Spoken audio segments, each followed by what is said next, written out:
Mau menyaksikan kajian Buya Yahya tanpa biaya internet? Segera pasang parabola Al-Bahjah TV di rumah Anda. Bebas biaya bulanan dan tanpa koneksi internet.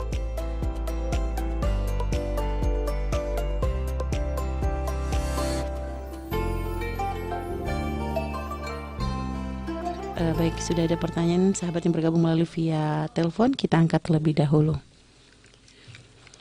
Halo, Assalamualaikum. Assalamualaikum. Waalaikumsalam warahmatullahi wabarakatuh. Dengan siapa di mana? Saya dari hamba Allah Jawa Timur. Dari hamba Allah di Jawa Timur. Baik, kita bersalawat terlebih dahulu, Ibu. Allahumma sholli ala sayyidina Muhammad wa ala ali sayyidina Muhammad. Allahumma sholli wa sallim wa barik alaihi wa ala alihi wa sahbihi. Baik, silakan langsung bertanya kepada Buya. Assalamualaikum Buya. Waalaikumsalam warahmatullahi wabarakatuh. Sebelumnya saya minta maaf ya Buya. Begini Buya, kalau bahasa saya agak kaku. Saya mengalami was-was bertahun-tahun Buya. Saya pikir itu hanya kebiasaan saya saja. Tapi setelah mendengarkan kajian-kajian dari Buya, ternyata was-was saya itu parah Buya. Dan saya berpindah-pindah dari dulu was-was saya ini Buya. Dan sekarang yang menjadi beban buat saya Buya, was-was saya merenjak ketika saya istibro dan istinja Buya. Dan kalau berjalan lagi Buya, saya menjaga jarak dengan tembok rumah saya. Karena dulu pernah anak saya waktu kecil itu pipisnya itu mengenai tembok Buya. Karena waktu itu was-was saya biarkan. Saya belum was-was waktu itu, saya biarkan. Nah, sekarang saya kepikiran tembok saya kan sudah beberapa kali dicat Buya. Saya kepikiran wasnya itu menyentuh ke tembok-tembok yang lain karena basah Buya. Dan mohon bimbingannya Buya, saya ingin sembuh dengan semua ini Buya. Memangnya anaknya kenapa? Anak kenapa? Disentuh sama anak kenapa? Najisnya kenapa? Menurut Ibu, apa bagaimana ini? Buya? Menurut yang difahami, temboknya najis kenapa? Kena pipitnya anak saya Buya. Kena pipis. Baik. Baik. Terima kasih Buya. Masya Allah. Assalamualaikum warahmatullahi wabarakatuh. Waalaikumsalam warahmatullahi wabarakatuh. Baik Buya, silakan menjawab langsung. Yang bisa menyelesaikan penyakit was-was itu adalah orang lain, nggak bisa. Orang lain hanya berikan pengarahan.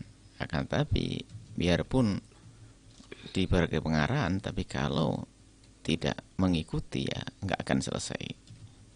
Yang bersangkutan ini, misalnya kita suruh belok kiri, nggak mau belok kiri ya nggak nyampe. Ini karena Anda sudah bertanya, maka dengar apa yang kami sampaikan.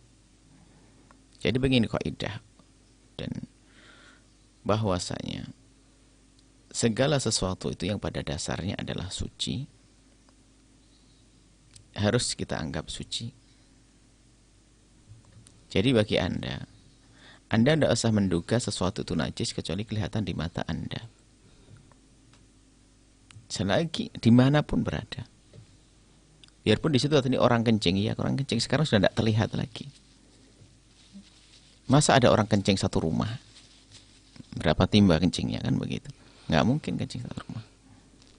Ya kan? Jadi, dan apakah harus dipel semuanya? Dipel pun nggak akan sembuh penyakit kok. Perasaan. Seandainya nanti mendatangkan 10 orang suruh membanjur, mengguyur itu semuanya dengan bertimba-timba, bahkan mungkin pakai desel disemprong begitu. Tetap saja bukan itu yang menjadi masalah. Yang masalah adalah dalam diri sendiri. Makanya yang bisa menyelesaikan adalah ilmu. Jadi sudahlah, kaidahnya sederhana. Selagi tidak terlihat di mata Anda, tidak ada najis. Sudah, selesai.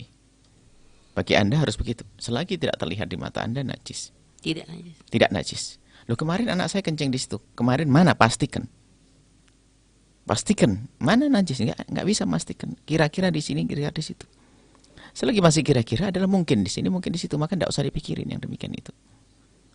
Jadi nggak usah was-was. Apalagi ke tembok. Siapa yang bawa najis ke tembok?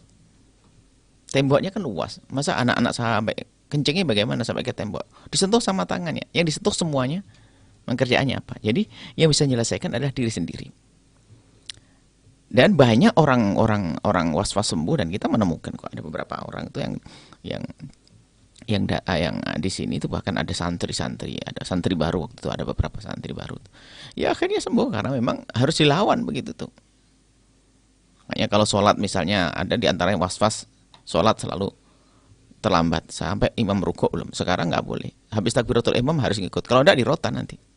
Mikir juga dia, akhirnya terbiasa juga jadi benar. Kadang-kadang harus dengan cara seperti itu. Misalnya mungkin ibu minta tolong kepada suami tercinta. Pokoknya kalau dia was-was lagi suruh ngerotan begitu.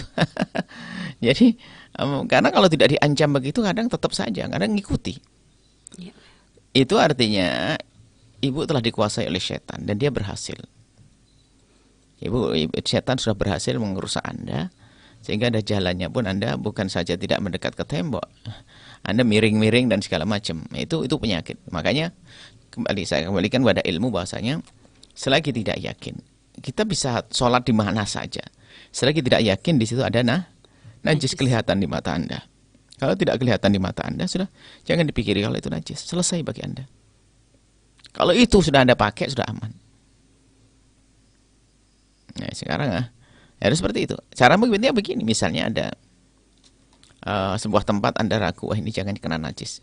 Sekarang tinggal kita tanya, yakin najis? Anda bingung. Lah kalau di saat Anda mengatakan yakin itu sudah. Di saat Anda mengatakan, oh yakin najis, baik. Akan saya lihatkan alat untuk mendeteksi. Kalau sampai alat mendeteksi, kemudian ternyata ini tidak najis, tidak ada najisnya, maka duit ibu dihabiskan semuanya. Oh dia langsung ngomong ragu dia. Berarti itu nggak yakin sebetulnya, hanya yakin di lisan saja. Paham ibu? Misalnya, tolong tembok yang dekat pintu itu. Ibu itu yakin najis atau tidak? Ibu tiba-tiba ngomong yakin najis. Baik. Sekarang saya akan cari alat apapun untuk membuktikan ini memang ada benda yang kena najis atau tidak. Benda ini kena najis atau tidak. Kalau sampai nanti tidak kena najis, duitnya ibu semuanya rumah-rumahnya kita ambil. Ibu jadi ragu. Kalau jadi ragu berarti nggak yakin itu. Kalau yakin ya yakin, nggak mungkin. Seperti orang melihat kencing ngucur di situ kemudian basah kelihatan. Ya yakin itu. Jadi gitu. Jadi yakin itu kadang hanya di lisan saja. Sebetulnya ada ragu-ragu. Yakin itu. Jadi yang bisa menyelesaikan adalah diri Anda sendiri. Sehingga kalau orang was-was, ibu sendiri mungkin perhatikan. Sudah bertanya, nanti bertanya lagi kepada orang lain. Terus nggak ada ujungnya. Dia hanya jangan bertanya. Nanti sudah bertanya kepada di sini, bertanya lagi ke orang lain. Di sana hanya tanya itu saja. Dikasih jawaban yang sama juga sama. Gitu. Terus memang begitulah setan menggodanya. Jadi insya Allah ini, rupanya ibu ini insya Allah bakal diberi kesembuhan. Kenapa? Amin. Begitu ya, dia mendengar ceramah dan dia terus berusaha insya Allah. Dan jihad, karena itu namanya penyakit. Seperti orang penyakit paru-paru, penyakit jantung, penyakit ini, itu kalau dia berusaha sabar dan ikhtiar untuk menyelesaikannya, maka itu mendapatkan pahala dari Allah. Maka seorang yang kena was-was itu, kalau dia memerangi itu jihad. Jihad memerangi hawa nafsu dan dapat pahala besar. Makanya dari itu perangi biar dapat pahala besar, jangan dituruti. Kalau turuti hawa nafsu, sehingga malah tambah dosa nanti. Sholat nggak khusyuk, dengan orang nggak enak, menyakiti hati orang. Orang mau salaman saja kadang-kadang ada diajak salaman saja nggak mau, naudzubillah. Dan kami ingatkan cirinya. Orang was-was itu dijelaskan pun kadang susah, nggak jelas. Iya, masih membela. Nggak, padahal iya, tapi setelah itu nggak bisa menjalankannya. Ya, kurang. Jadi nggak nyambung. Memang obatnya harus mujahadah dan juga berusaha dengan dirinya sendiri. Ya. Ini hanya sekedar pengarahan saja. Biarpun saya ngomong beribu-ribu kata, kalau memang ternyata tidak ada kemauan, tetap nggak berguna. Tapi kalau kita ngomong sepatah pun, kalau sudah diamalkan langsung, percaya sudah. Nanti yang nanggung siapa ya? Yang menyampaikan, saya tanggung. Saya menyampaikan apa yang saya ketahui ya. Artinya biar takut dong. Dan biasanya Bu ya, faktor was-was juga tuh bisa dari salah memahami ilmu Bu ya. Salah salah memahami ilmu sehingga menjadi jadi gampang duga. Kayak istibra selesai. Sampai bagaimana ulama mengatakan, kalau sudah buang air kecil, kemudian setelah itu istinja, itu disunahkan dipercikkan di mana? Di celananya itu. Supaya apa? Supaya kalau mengira basah, kalau tiba-tiba ada sesuatu basah, dia yakin. Kenapa? Tadi bahasanya karena percikan. Begitulah para ulama sudah mengantisipasi orang-orang was-was. Jadi tidak usah kepikiran kayaknya keluar. Enggak, jangan bikin sudah ada. Loh kok basah? Basah itu tadi kita percikin air. Jadi enggak usah khawatir ya. Anda sendiri bisa memerangi. Allah setelah itu, selagi ada sudah jihad kok ternyata ada kesalahan-kesalahan, Allah Maha Pengampun kok. Itulah. Tapi kalau Anda turuti begini semakin parah. Sampai suatu ketika seorang istri itu sentuh suaminya itu sudah nggak bisa. Anggap suaminya najis. Najis dan sebagainya. Naudzubillah. Terus gimana hidup kayak begini? Ya. Sudah nyakiti orang. Ada yang salaman sama ibunya nggak mau. Astagfirullah, berkah. Ditolak mentah-mentah ini. Salaman sama ibunya nggak mau. Dan ada, kita menemukan orangnya. Gila itu. Ya Allah.